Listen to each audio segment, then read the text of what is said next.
What's up, Slayers? It's your girl Nami Slay, and welcome back to my channel. Today's video, I'm not gonna do a whole lot of interlude because I don't like that. But today's video is going to be about what I wish I knew before beauty school and kind of during beauty school. So if you guys want to watch more of my beautiful content, hit that like and subscribe buttons, pretty please. 2 seconds. Okay, so we're gonna jump right into it. The first thing I would like to say, when I originally decided to go to cosmetology school, I had no idea the journey it was going to take me on. I had no idea that I was going to grow so much as a person. I was going to learn so much about business, life, interacting with people. Never ever knew that was going to happen. The main thing I wish I would have known before cosmetology school is that it is literally the bare minimum basics.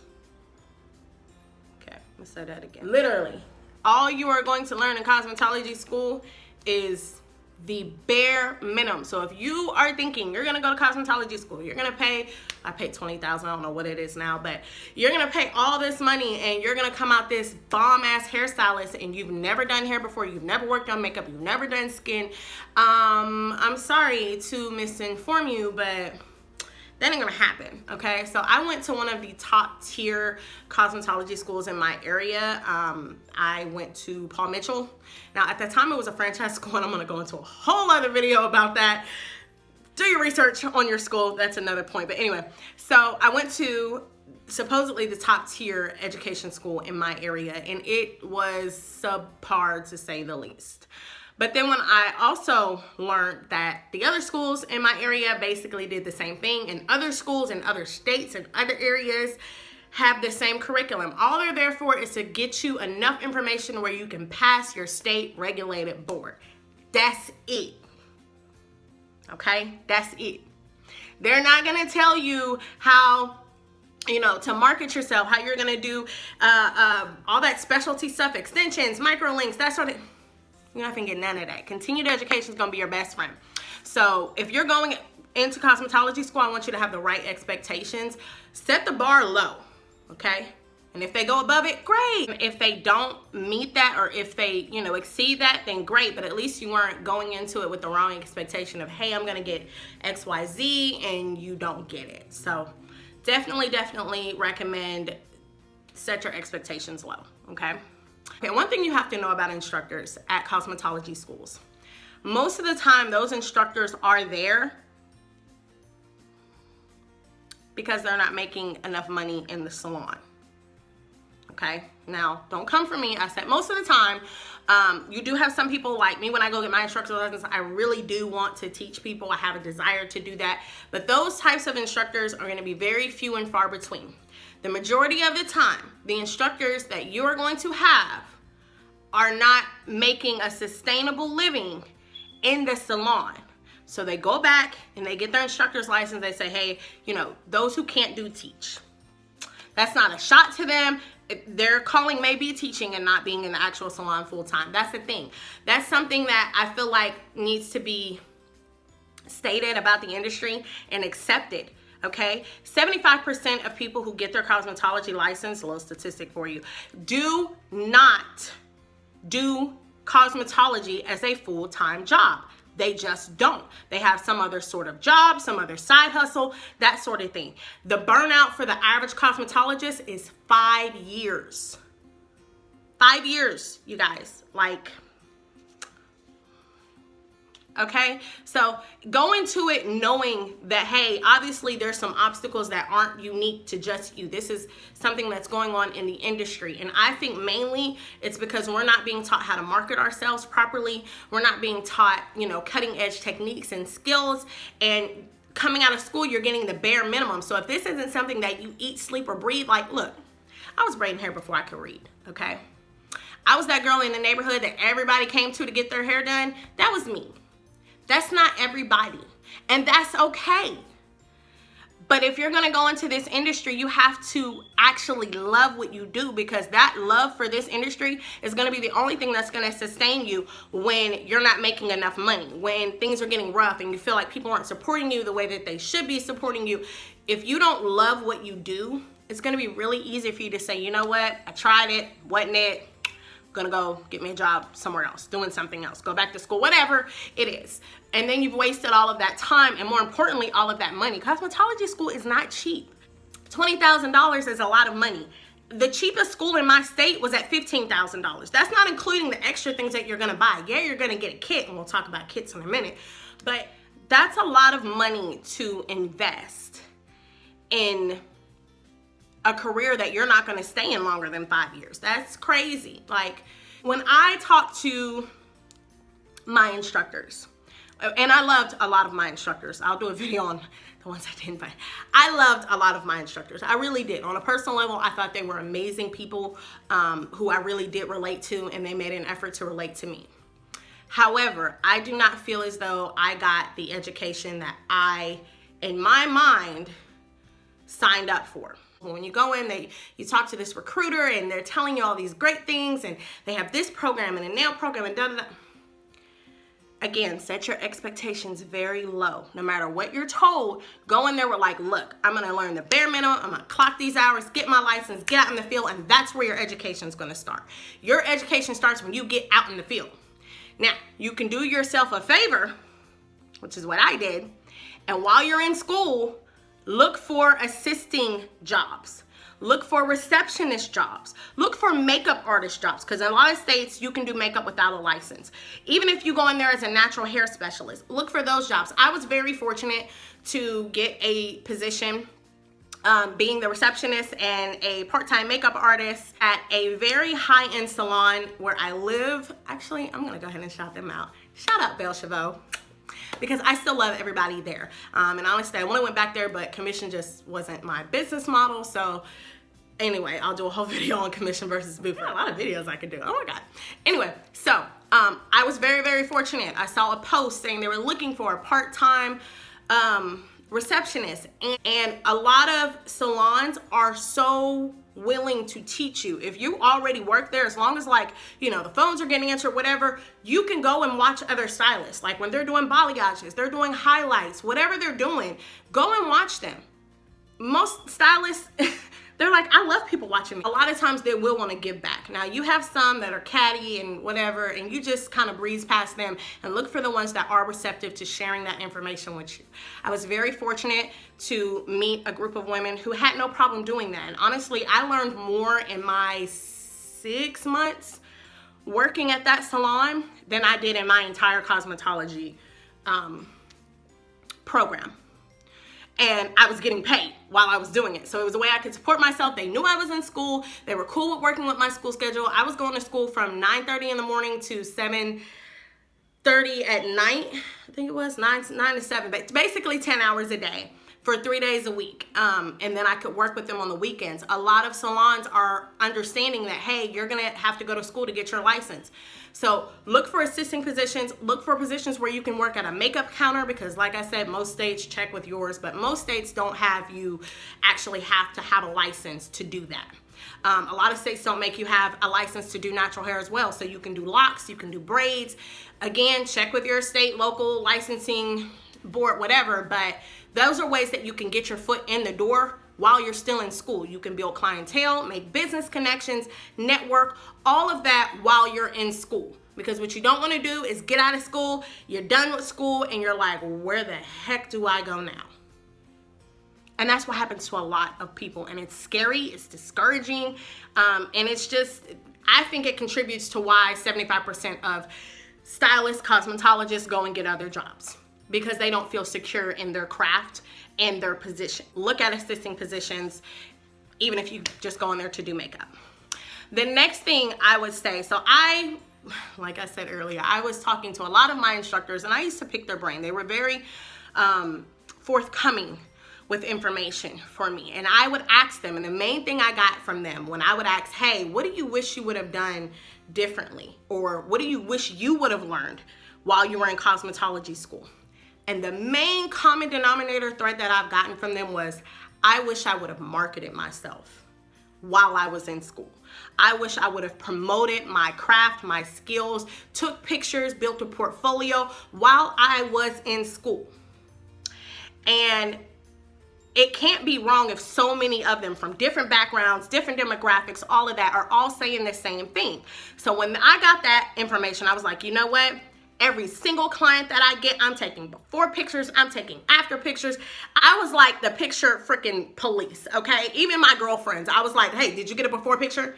Did you get an after picture? Make sure you get one. And it got to the point where they're like, yes, stay. I took my pictures. Here they go. Okay, cool, because we're all gonna graduate with these portfolios to show people this is what we do. The way that I actually got in the door at that high-end salon I was telling you guys about, my interview was done and she was interviewing other people for the position, you know, because again, there were other people that really wanted to work there. I said, hey, would you mind if I showed you my portfolio? She was like, you have a portfolio? And I said, yes, ma'am, can I show it to you? And I used that little iPad they gave me at school, and I was like, here, let me show you what I've done so far.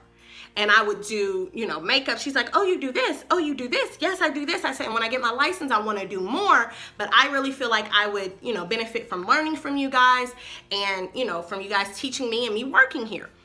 She already saw the potential that I had based on what I was doing while I was in school. Now, I'm not going to say that's going to work for everybody every time. However, it is very, very important that you have a way to showcase your work instead of just telling people, hey, I do makeup, hey, I do this. You can actually show them, let me show you my book of color corrections. Let me show you the before and afters. Like, I was doing the before and after challenge before the before and after challenge was a challenge, okay? So definitely take pictures of everybody that gets in your chair. You are at a school. Most of them do not care. Just don't get their face, whatever. Angle, you know, hit them angles. Tilt to you skinny, that sort of thing. But take pictures of all of your work because you're gonna need that for interviews, for clients, all of that. Like, it's very important.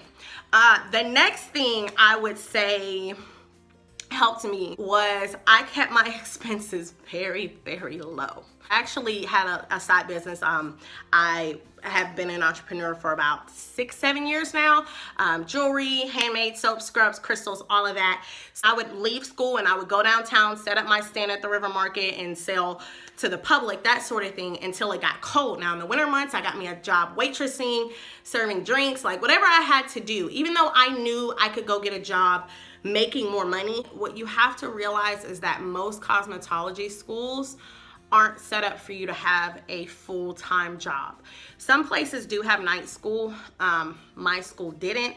And because of that, I had to basically find a way to survive financially for the 1,500 hours I had to go to school. Because that's a long time. And as far as like, you know, bills wise. So unless you got like, you know, some rich parents that are gonna foot the bill for you for almost a year, I would highly recommend that you look at cutting your expenses as much as possible. When you do make money, try to save it. I know that is very hard, but try to save as much as you can for a rainy day.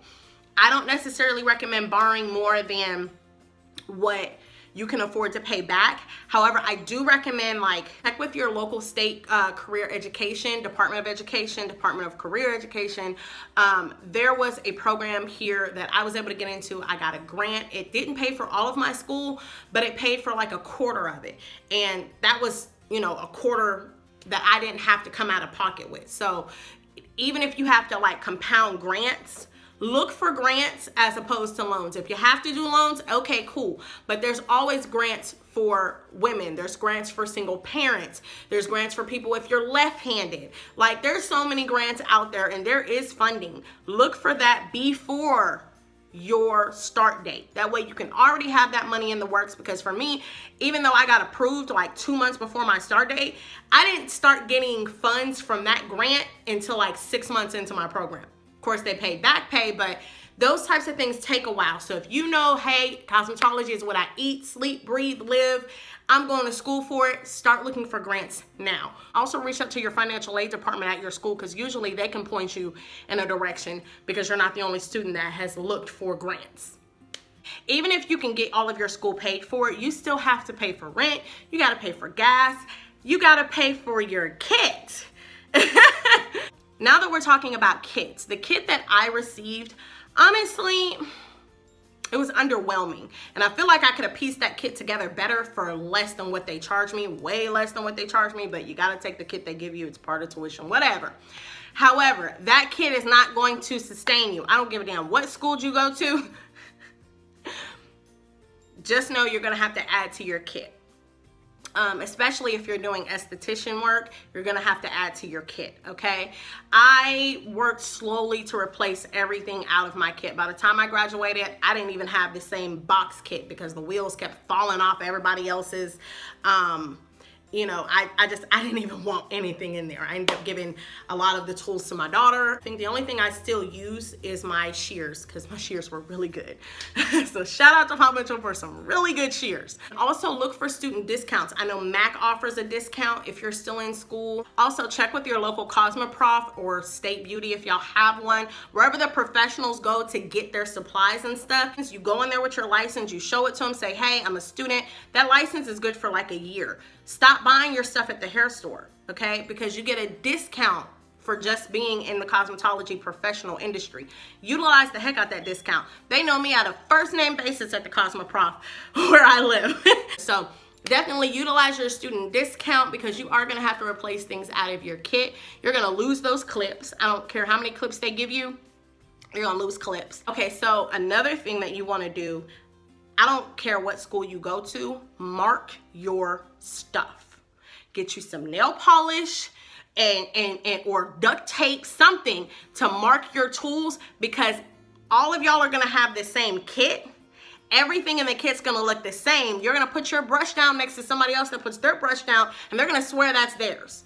And that's a whole nother fiasco. That's how things come up missing. That's how, you know, arguments, fight, animosity, all of that. So to save yourself that, mark everything in your kit. The day they give it to you, get you some nail polish and put a stripe on all of your stuff. So if everybody's working at the same time, it's nothing for a brush to roll on the floor or roll somewhere. And those things are expensive. The Robert Jones kit we got was expensive. So mark your stuff, okay? Because you don't want to come up short. It's already hard to make a living and survive and replace things. You don't want to replace things that have grown legs and walked away.